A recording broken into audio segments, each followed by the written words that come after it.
was an unsolved crime. But it was a tragic loss to the field of Italian-American scholarship and Italian scholarship. So Alfredi was a personal friend, Professor Weedham, of Peter from the University of Illinois. As a matter of fact, we all went to school there, graduate school together. They're becoming many years ago. So his work is well worth remembering, and it was certainly a tragedy that he died. So Peter took a hard look at Lambroso's early studies of crime, and he argued that Cesare Lambroso had a profound effect on beliefs about Italians and crime. You know, it's no secret that any time you turn on the television and there's an organized crime program, they always center on Italians, even though it probably doesn't even exist anymore. Maybe somewhat in New York, certainly not in Chicago. I think it's about 90% over. And I'm fairly familiar with the phenomenon, having grown up with it really all my life. I lived in a racket neighborhood. I saw gangsters as a child. I was a policeman in the intelligence division of the Chicago Police Department. I worked in the organized crime division for 12 years. Had this extensive knowledge of their activities. And I really tied much of it to machine politics and political corruption. It couldn't exist. Organized crime could not exist without municipal corruption. But anyway, Lambroso, what he did as the father of criminology, he was the first social scientist, so to speak, to move away from the classical paradigm where we, from the 17th and 1800s, we believed that crime was really the result of the failure of government, the failure of deterrence. So philosophers like Jeremy Bentham and others argued that in order to prevent crime, there must be strict punishment. And Lambroso came along at the turn of the last century, or the late 1800s, and argued that, look, crime is the result of environmental conditions, or even, I shouldn't say, not just environment, but also biological conditions. But he was the first to look outside the person for causes of crime. And that led to a whole revolution where today the most prominent belief is crime is the result of the social structure. Even though Lambroso talked a little bit about that, he centered on his biological explanations. Today our biological explanations have to do with psychiatry, different types of poisoning within the system, bodily system, mental illness, what have you. But Lambroso argued that criminals were throwbacks to early stages of evolution. There was something biologically inferior about criminals, and he called them atavists. They were atavistic. In other words, they were one step above the caveman. And that people that committed crime, whether they were males or females, had these characteristics of primitive people. And he went so far as to write and argue that people from the south of Italy, including Sicily, were largely atavistic. They were throwbacks to earlier stages of evolution. They were unlike the northern Italians who were Germanic and European. So yes, scientific racism. And he even went so far as to say and to argue that the mafia in the south of Italy was a direct result of the atavistic tendencies of the southern Italians. And he argued that born criminals had visible stigmata, and that males had 5 or more, females had 3. For example, larger small skulls, disproportionate size of face, eyes and ears of unequal size, color blindness, poor hearing, smell, and taste, and that the psychology of the born criminal was that they were vain, impulsive, vengeful, and immoral. He may have been onto something there. But obviously, these other traits, you know, I always tell, there were a lot of American criminologists that actually built upon this in later years. So, and one of the suspicious characteristics was red hair. So I always tell my female students, be cautious of dating men with red hair. Lambroso talked about the pathological origins of crime, heredity, race, external forces. And again, here's where we come into, he did have modern contributions, education, and what he called meteoric causes. In the hot weather, there was more violent crime. In the cold weather, there was more property crime. And you know what? He's right about that. There's no question about that. But here's a man who's doing his research in 1880 and 1890.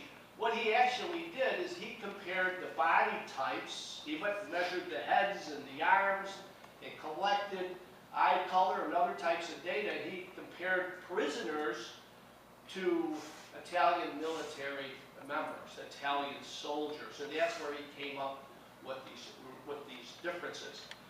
Now, right off the top of your head, you might guess that soldiers were probably fed better than criminals. One of the reasons that they're out there stealing is they're hungry and starved. So he wasn't a perfect scientist. He did get right about immigration. He got right about the age groups of people who participate in crime. And he certainly got prison life and poverty correct as being factors correlated with criminal activity. And here's some of the pictures from his work. These were people who were considered atavists, throwbacks to this earlier stage of evolution. Many criminal actions in civilized communities are normal and legitimate among primitive races. So I guess the cartoon of the caveman with the club in one hand, dragging a woman back to his cave by the hair that we've all seen over the years, I guess would be an atavistic tendency, something that he would say that rapists in this period of time were probably acting that way. Such actions were normal in early stages of evolution. Crime is therefore a return to a former state. So you're returning to becoming a caveman or a person from a less developed culture. And you can see the importance of that. And Lambroso wasn't alone. There were a number of writers, both in Italy and the United States, that argued that Southern Italians were unfamiliar to Northern Italians, that there was an influx of, what they said, North African blood. Correct me if I'm wrong, it was the Berbers of North Africa that conquered Sicily around whatever period of time it was, 1000, 900. And obviously they intermarried with some of the Italian people. And today, I had like a third cousin from Sicily that had very ashen, dark, almost gray skin. And he allegedly was one of their descendants. So they argued that these people were inferior because they had African blood. They were inferior to the northern Italians who had a Germanic influence, the Lombards that invaded Italy many years ago. These atavistic manifestations resulted in hairiness, tattoos, participation in orgies, slang, and hieroglyphics and pictography, which is graffiti. Now again, this is a fascinating insight, right? We have these, I don't know about hairiness, I'd be probably if you ever saw me in a bathing suit, they'd say I should be a convicted felon. But we see many criminals today with tattoos, and we see all this rap music and the misogyny and the way women are treated, I mean orgies. And of course, criminals have slang, just look at our street gang members today. And graffiti is everywhere amongst the criminal elements. I thought that was a pretty interesting insight. Again, criminals are atavistic. Now this poor woman had this growth on her face, so she may be considered an evil person because of that. They exhibited qualities of primitive ancestors, shifty eyes, prominent sinuses, excessively large jaws and cheekbones, long arms, and protruding ears. And again, this was collected through his scientific investigations. Today we laugh at, it's kind of interesting to just compare the evolution of biological theory. But people took this serious back in the turn of the last century. As a matter of fact, right around 1920, here in the United States, based upon some of this research and research conducted in the United States, led to a dramatic reduction in the number of people allowed to immigrate to Italy to the United States from Italy at that period of time. Some of it had to do with the Black Hand crime wave in the teens, 1918, 1915, what have you. But Italians were dramatically excluded from migration to the United States from 1920 all the way up until the end of World War II. Because of these beliefs and the writings of not only Lambroso, his daughter, his followers, and the American sociologists that subscribed to his theories. And here's just some more pictures that he provided about atavistic people.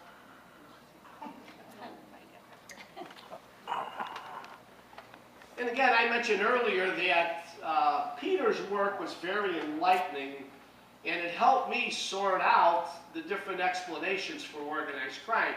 Now, theoretically, we say organized crime can be explained one of two ways. The alien conspiracy theory, the mafia came here from the south of Italy, or ethnic succession theory, that everybody takes their turn in the barrel.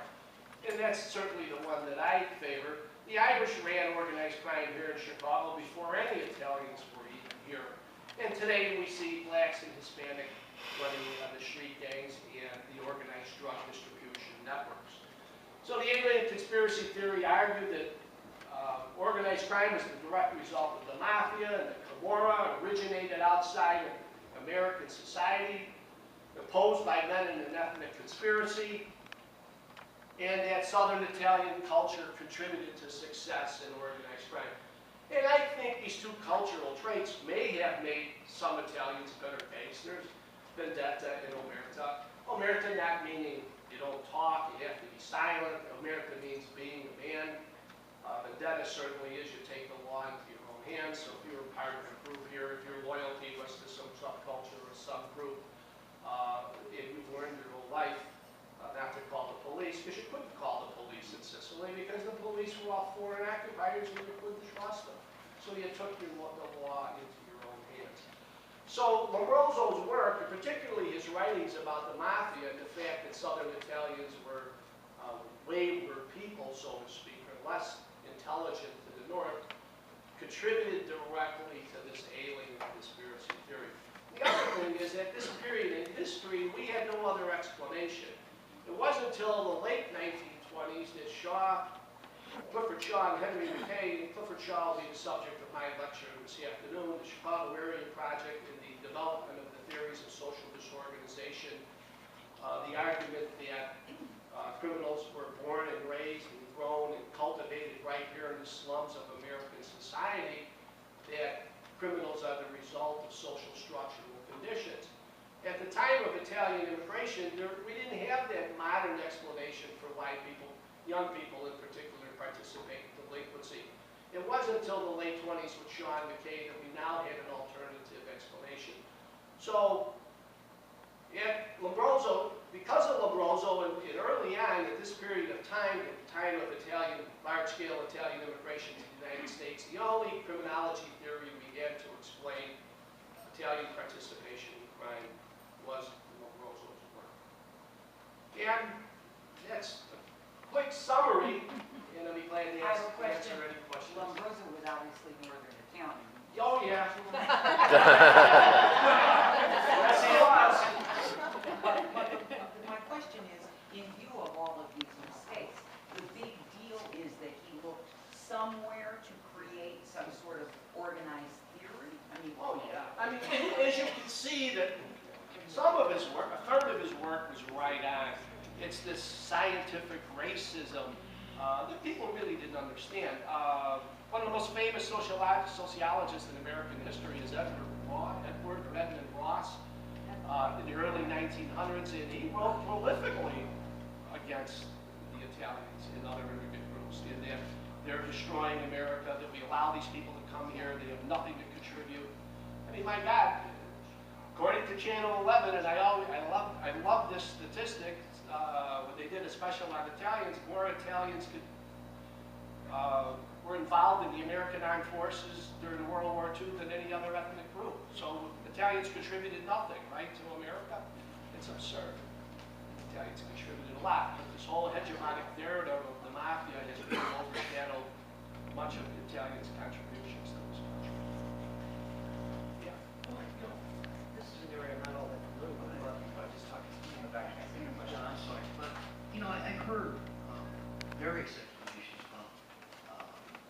commonality of crime in the Southern Italy in particular, such as amoral familism, for Right. example.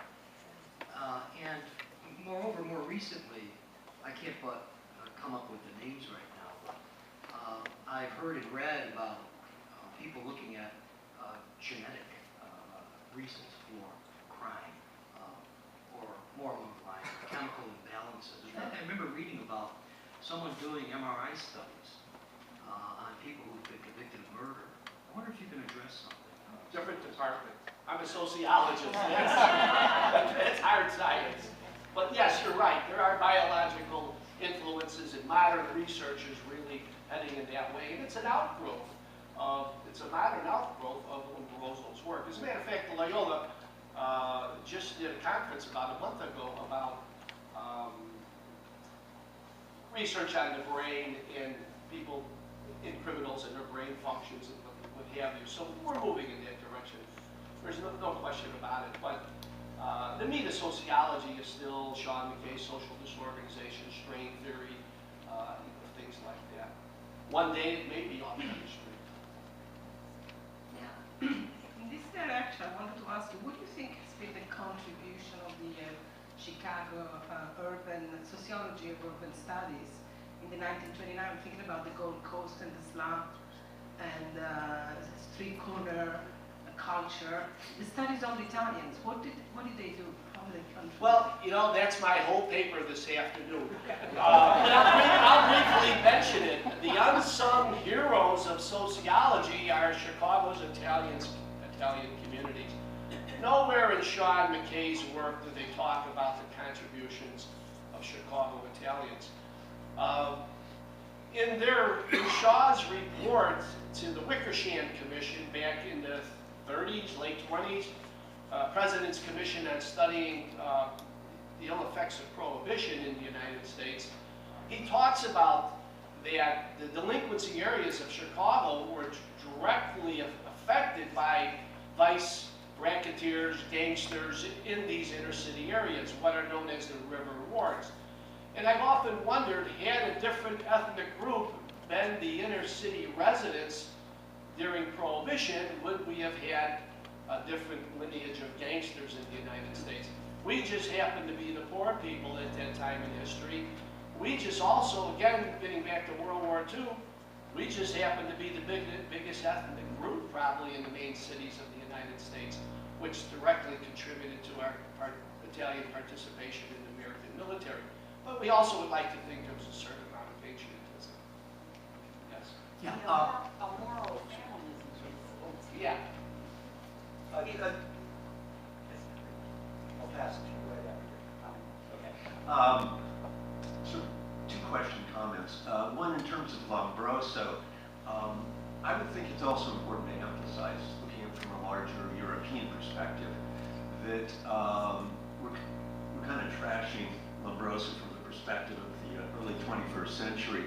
But in the late 19th century, these so-called scientific theories of race were dominant everywhere in Europe, certainly, and were viewed as science, and science in the 19th century was truth, objective, neutral, value-free. So just in some sense, fairness to Lambroso to understand it in its historical context. The other point is, and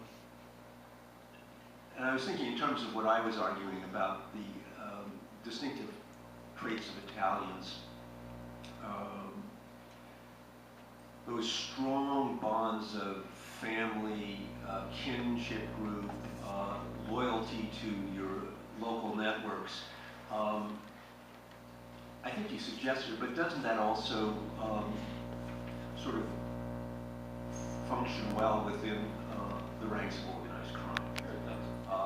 And on like ties, you don't rat out your. However, in Chicago, the fact is, anybody could be a gangster until 1950. Most of Al Capone's criminals, gangsters, were not Italian. Only 41% were. Paul the Waiter Rica, who was the boss in 1950, said, from now on, Italians only. And I attribute it to that, to the fact that after 10 years of total control of crime in Chicago because of their partnership with Mayor Ed Kelly, the Chicago outfit, it used to be known as the Capone Syndicate, it became the outfit in 1950, and then it came down. But at that period of time, by then what we call the street crews had evolved. Organized crime in Chicago was made up of 5 platoons, so to speak, or street crews. And they were organized in different sections of the city to control crime in those particular sections of the city.